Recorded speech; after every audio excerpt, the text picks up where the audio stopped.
Um homem e um carro. E o carro está carbonizado. E o carro foi encontrado aqui em Ibiúna, no interior de São Paulo. No carro, o corpo de um homem. O carro queimado, o corpo carbonizado, e o homem é este. Ele é um vereador, chama-se Michel Santos. Ele é um vereador e ele estava desaparecido. A questão é, foi um crime passional, né? Ou ele teria se metido com alguma mulher que, casada, noiva, namorada, ou uma questão política. Essas, na verdade, são as linhas de investigação da polícia. Põe no Cidade. A família de Jamil espera angustiada pelo resultado do exame de DNA feito no corpo encontrado carbonizado dentro de um carro na zona rural de Ibiúna, que fica a 80 quilômetros da Grande São Paulo. A esperança está acabando, né? Porque já faz, de dia 20 para hoje é 24, né? Já faz 4 dias. Então, sinceramente, a gente está bem, já está desanimando, viu? O medo de Jamil é que o pior se confirme. Há suspeita de que o corpo seja do filho dele, Michel Williams Marcicano, de 34 anos. Michel está desaparecido desde a noite do último dia 19. A família chegou a registrar um boletim de ocorrência relatando o desaparecimento. Porém, no dia seguinte, algo que surpreenderia a todos. O carro de Michel foi encontrado carbonizado em uma propriedade na zona rural. A identificação foi possível por conta de uma placa que não foi consumida pelas chamas. Dentro havia um corpo. Segundo a polícia, o carro ainda teria andado alguns metros até parar. Aqui a gente consegue perceber as marcas que ficaram, a vegetação queimada e algumas árvores também. O veículo bateu exatamente nesta árvore. Restam alguns pedaços do carro aqui que foram completamente tomados pelo fogo. Ainda segundo a perícia que esteve aqui no local, o veículo ficou queimando durante muito tempo aqui. O corpo estava no banco de trás. Em volta do carro foram encontrados também alguns documentos e um celular, parcialmente queimados. Tudo isso foi removido para a perícia. Mas seria o corpo de Michel? Se não, de quem seria? Porque um corpo foi queimado dentro do carro de Michel. Quem seria ou quem seriam os causadores do incêndio? Muitas perguntas e até o momento nenhuma resposta. Somente o exame de DNA vai poder confirmar de quem é o corpo. O fato é que, para a família de Michel, o responsável pelo crime conhecia bem o local onde tudo aconteceu. Uma propriedade isolada e praticamente deserta, distante da rodovia que dá acesso a Ibiúna. Fui lá e estava aquele corpo lá, e foi muito chocante, mas o que é difícil é que já foi feito o exame de digital, não deu para reconhecer. Foi feito o exame da arcada dentada, também não deu para reconhecer. O que a polícia está fazendo agora para resolver o caso é remontando os momentos que antecederam o desaparecimento de Michel. Para isso, entender os detalhes do tempo em que ele passou neste estabelecimento, no centro de Ibiúna, é fundamental. Ele veio para cá depois de ter encontrado com amigos em um evento religioso. Foi exatamente aqui, neste posto de combustíveis, que Michel foi visto pela última vez na noite do dia 19. Ele estacionou o carro bem em frente a esta bomba, pediu ao frentista para abastecer o veículo. Em seguida, se dirigiu até aquela loja de conveniência. Lá, comprou uma cerveja. Às 22h36, pagou R$ 6 no cartão. Em seguida, voltou para cá, pagou às 22h39, poucos minutos depois, ao frentista, R$ 20. Entrou no carro e foi embora. Depois dali, ele nunca mais foi visto. E um detalhe que chama atenção e dificulta o trabalho da polícia é a falta de imagens. Aqui no posto há câmeras de segurança, mas nenhuma delas está funcionando. Os comprovantes dos pagamentos foram encontrados pela família. Foi este funcionário que não quis se identificar quem atendeu Michel. Ele afirma que não notou nada de diferente no comportamento do cliente, que tinha o hábito de ir ao local tarde da noite. Ele sempre sorridente, sempre o mesmo de sempre, alegre, brincou, conversou comigo, né? O mesmo de sempre, não teve nenhuma alteração assim, eu não vi nada de comportamento estranho nele, assim, nenhum estado emocional dele estava normal. Você reparou se ele estava com alguém no carro, se era homem, se era mulher, se não estava com ninguém? O que você viu? Então, eu não consegui reparar, porque como o carro dele estava filmado e o ângulo do carro na hora de cobrar não deu para perceber. Você não conseguiu ver se tinha alguém dentro do carro? Não. Mas se Michel estava sozinho, para onde ele iria depois? Se havia alguém com ele, quem seria essa pessoa? Para desvendar este mistério, imagens de câmeras de segurança da região estão sendo solicitadas pela polícia. De volta ao bairro onde Michel mora, novas informações e depoimentos vão surgindo. O Michel morava nesta casa aqui, num terreno da família, junto com a mãe. Ele cuidava muito bem dela durante todo o tempo. O local, inclusive, está fechado desde o desaparecimento dele. Um detalhe que chama atenção em toda essa história é que, após as eleições de 2012, ele recebeu algumas ameaças. Depois disso, tudo parou. Mas, recentemente, essas ameaças voltaram a acontecer. No dia da eleição de 2012, que ele estava na contagem de voto lá, né? Aí ele já estava naquele, ganha, não ganha, sabe a diferença pouco de voto. E aí eu recebi uma informação, ligado, cuidado que o Michel tocou no risco, né? Que estão ameaçando ele. Que diz que se ele ganhar, porque eles vão matar ele e tal. Nossa, eu saí correndo, liguei para ele, Michel, pelo amor de Deus, espere aí, marquei um encontro com ele, fui correndo lá na cidade e peguei ele e trouxe direto para casa, pelo amor de Deus, fica aqui, porque a gente não sabia o que poderia acontecer, né? Naquela época, Michel foi candidato a vereador, mas não se elegeu. Para as eleições deste ano, ele já figurava entre pré-candidato à Câmara Municipal.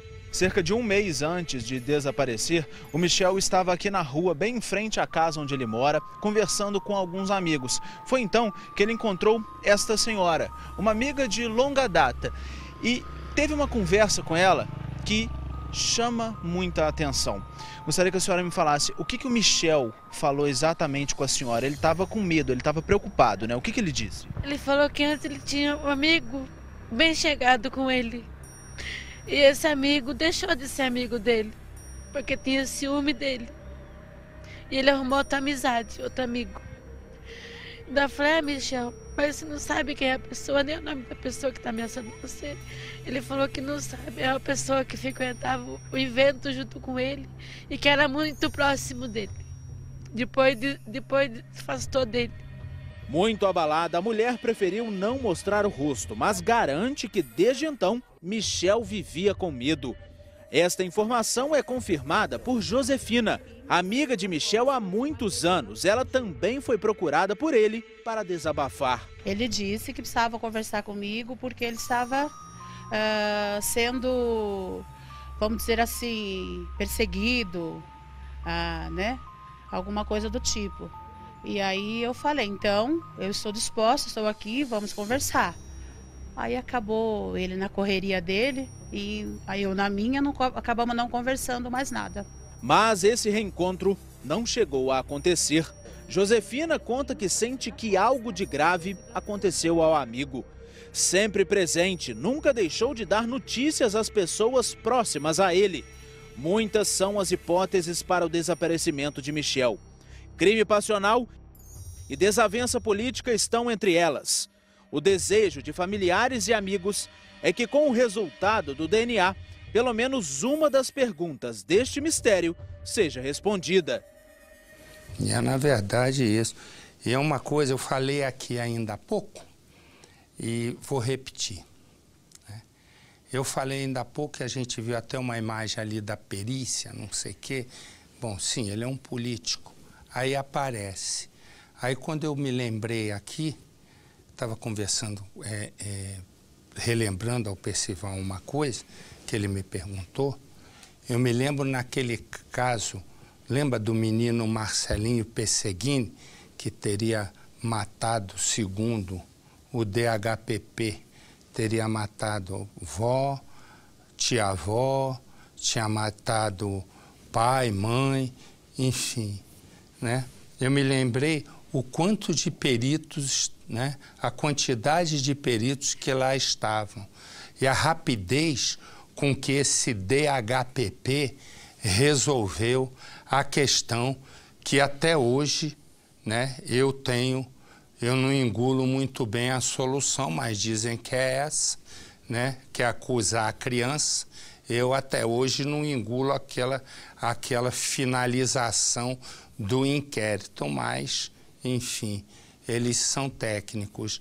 E aí eu acabei de falar, recebi já algumas mensagens no meu Instagram, no marcelorezende.oficial, falando eu sou pobre e ninguém foi ver o meu pai que foi assassinado. Ah, não veio meu tio.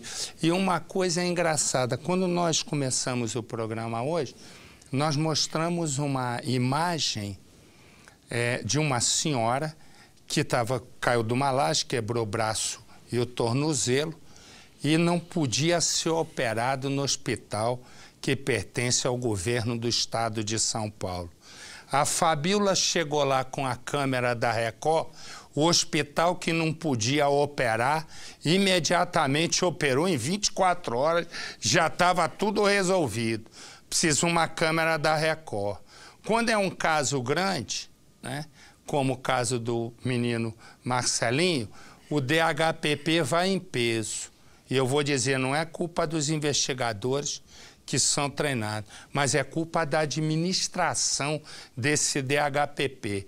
E se esse DHPP não surte efeito com a administração que tem, é óbvio que a culpa é do diretor-geral da polícia, do Youssef Chahine, né? E também, agora, do novo secretário de Segurança que está lá. Quer dizer, se a pessoa no Brasil tem prestígio, ou é alguém, na hora resolve, você está com uma câmera de televisão. Se não, adeus. Né? E é em tudo, né? Foi impressionante, falei disso aqui, imediatamente surgiram informações. Pô, não viu, porque eu sou pobre, eu sou lá da Zona Leste, o DHPP olhou e mal deu conta do caso, e é sempre assim. Você que tem experiência disso sabe. Sim, a polícia não é a mesma no atendimento de várias regiões da cidade. Te dou um exemplo claro. Em São Paulo tem uma delegacia que é considerada modelo, a dos Jardins, a 78, na Rua dos Estados Unidos. Por quê? Porque lá é Jardins, bairro nobre. É o bairro mais importante. Agora, se o caso for lá na delegacia do final da Zona Leste, evidentemente que o desempenho da polícia, o interesse da polícia, não é o mesmo na região dos Jardins. A região dos Jardins é um cartão de visita. O secretário Magno Barbosa até disse que quer imprimir esse padrão.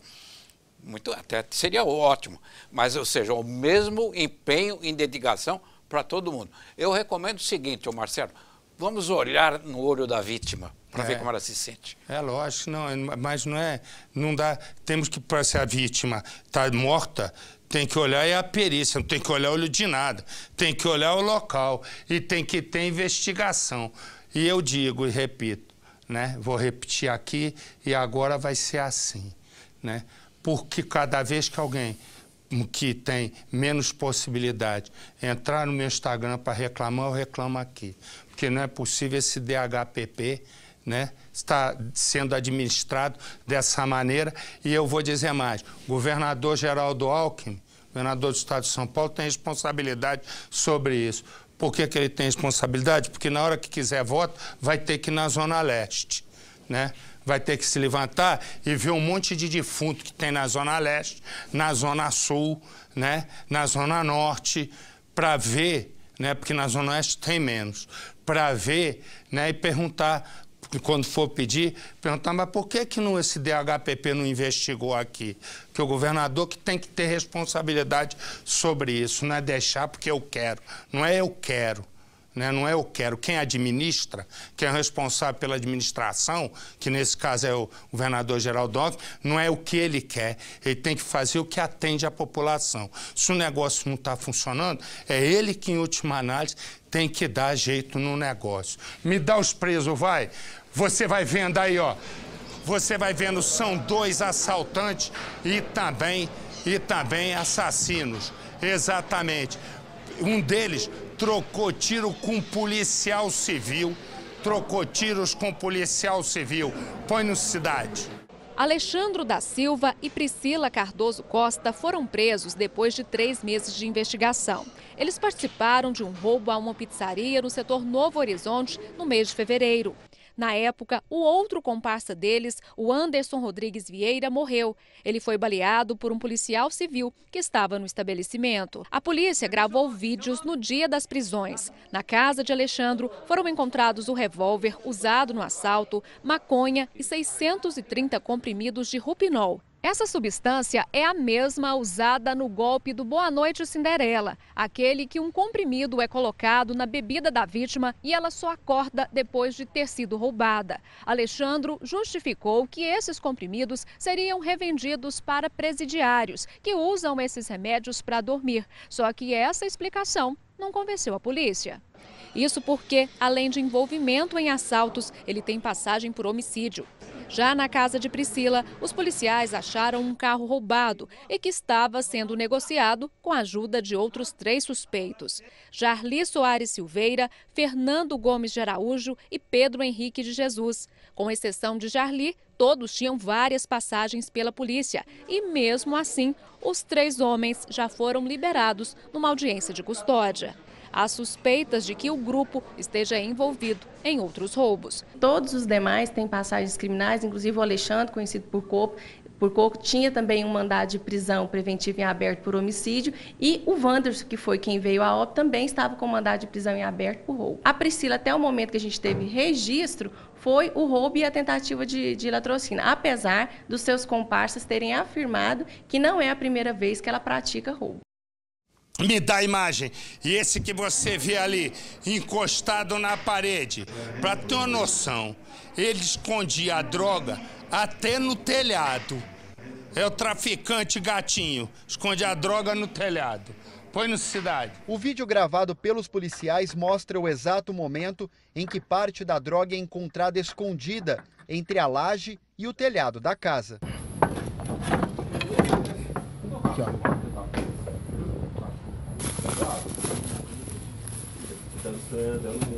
Mais de 100 porções de maconha embaladas e prontas para venda foram apreendidas, além de um tijolo da mesma droga, balança de precisão e 2 porções grandes de pasta base de cocaína.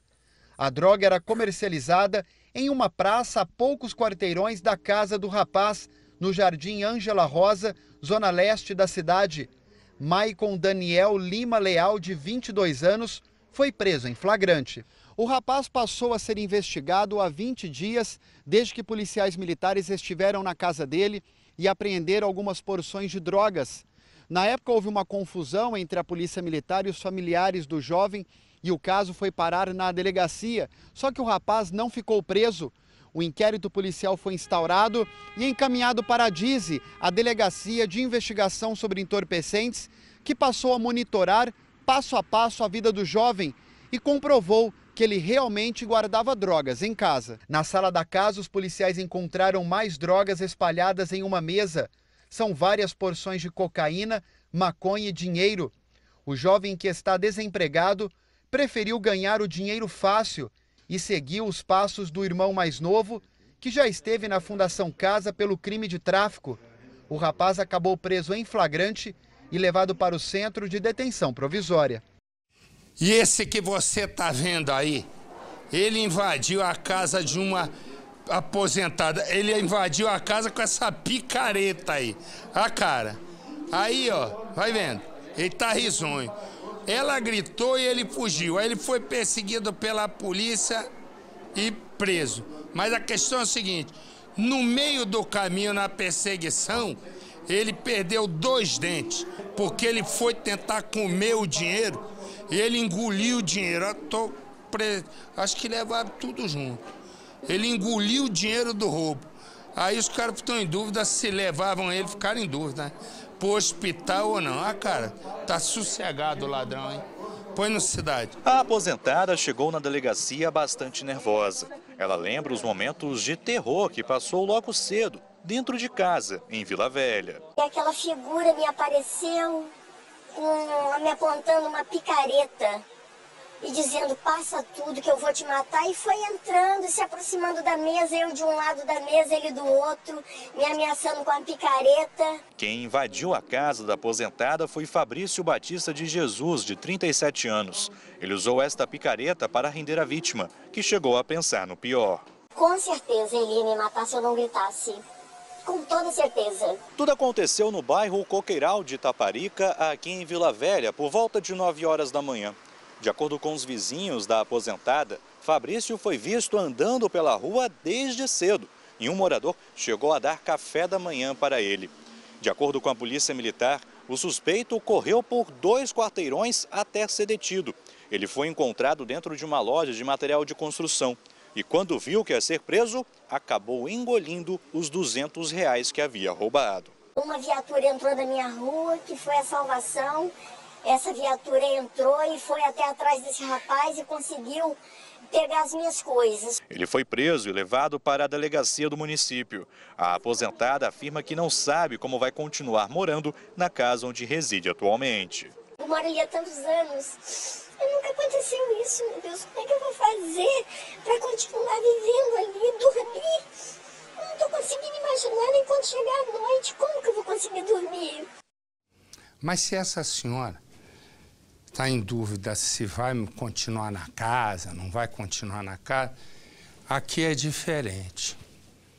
Aqui é João e ela se chama Ismália, está com problema grave de saúde e tal, mas já está no final do tratamento e, graças a Deus, superando a doença. E ela e o marido mudam-se para um novo bairro, um bairro ali em Trindade. Trindade é uma cidade linda em Goiás. E o que acontece? Só quando ele chega, ele percebe que o bairro é meio perigoso. Só que ela rapidamente fez amizade com as vizinhas e disse para ele, não, já recuperei a minha saúde, o pessoal aqui é bom para mim, vamos ficar por aqui mesmo, Joãozinho. E está tudo certo. E eles ficam.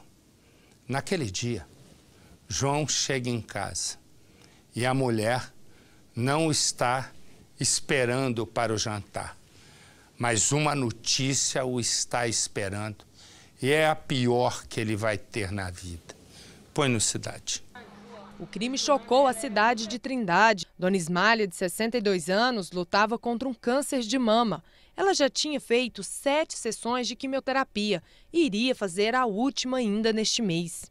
Apesar da doença, esbanjava fé e simpatia. A dona Ismália morava aqui na rua Juarez com o esposo, o seu João, há 7 meses. Eles se conheceram há 14 anos num forró. Ele estava solteiro, ela também. Eles se apaixonaram e decidiram morar juntos. Nesses 14 anos, eles mudaram de casa muitas vezes. Isso porque sempre tinha uma coisinha ou outra no bairro que não agradava a dona Ismália. Mas quando eles vieram para cá, ela se encantou pelo bairro. Ela adorava conversar com os vizinhos, ir à igreja.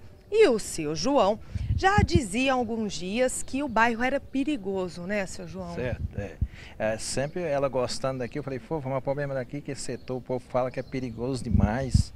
E de forma que eu estou meio arrependido de ter feito essa gambira. Ela, não, mas eu estou feliz, porque eu já fiz amizade aqui com a senhora aqui e estou achando que melhor que lá. Mas o seu João só foi descobrir o que tinha acontecido quando chegou no quarto e encontrou a esposa caída no chão. Fofa e calada, sabe? Aí na hora que eu tô chamando ela sacudindo, que ela não falou nada, que eu olho, ela tá com os braços para trás, amarrado com um fio de telefone. Sabe? Aí eu desesperei na hora. Aí na hora eu desesperei, já saí gritando os vizinhos ali, batendo em portão, falando, minha mulher tá morta, sabe, falando pra eles. No quarto do casal, a bolsa e alguns objetos pessoais da dona Ismália ainda estão em cima da cama. No armário, as roupas e os sapatos que o seu João não tem coragem de desfazer. Depois que saíram da casa da dona Ismália, os suspeitos tentaram vender o material roubado aqui nesta loja de móveis usados. Eles pediram R$1.000, mas o dono disse que só compraria se tivesse nota fiscal. Eles então resolveram deixar a mercadoria aqui e disseram que voltariam mais tarde com a nota, mas não apareceram de novo. Enquanto a polícia trabalha para prender os 3 assassinos, seu João chora de saudades da esposa. Agora né? Só quando eu for também, que às vezes Deus ajuda que a gente encontra lá, né? E deixa eu dizer, se aqui não tem solução, me dá as imagens que também é outra questão. Tá vendo aqui? Repara, tem 2 caras presos, né? Vai ter mais presos. O que acontece? Uma família denunciou o tráfico de drogas lá em Manaus. E aí, o que aconteceu? Os criminosos se organizaram para matar o dono da casa. A polícia chegou a tempo, escoltou o pessoal para sair e 2 mulheres e 2 daí, esse mais o outro lá que é menor de idade, foram presos. Eles tinham recebido a ordem de dar um fim à família que denunciou o tráfico. Põe no Cidade. A Polícia Civil esteve no local para fazer a segurança. O que não foi roubado, a família colocou no caminhão. Eles foram obrigados a sair de casa porque não concordavam com o tráfico de drogas na Rua Internacional, no bairro Cidade de Deus. Depois de denunciarem a polícia, sofreram uma ameaça e chegaram a ter a casa invadida pelos traficantes. Nós estamos indo embora por eles expulsando, ameaçando, invadindo as casas, amedrontando a comunidade aqui da Rua Internacional. E eles diziam ainda que quem denunciasse, eles iam matar e invadir o local. E assim procedeu. Elizabeth disse que o alvo era o pai dela. Os bandidos chegaram a disparar contra ele, mas acabaram acertando um dos filhos. Primeiro tiro, ia pegar na cabeça dele, derrubei e pegou no meu braço. Aí tiraram, eu fiquei na frente do meu pai, me abriguei. Quando eles invadiram, eu peguei um teçado, que era o jeito, não posso mentir. E na hora que eles correram, aí depois viram me sangrando, correndo, eles invadiram de novo. Nós só entramos pra casa pedindo ajuda. A polícia prendeu 2 mulheres, um homem e um menor de idade. Todos são suspeitos de participação com o tráfico no bairro. Que é uma área vermelha conhecida da polícia, mas infelizmente a quadrilha é muito grande e mais ou menos uns 10 escaparam. Deixa eu dizer uma coisa. Não há mais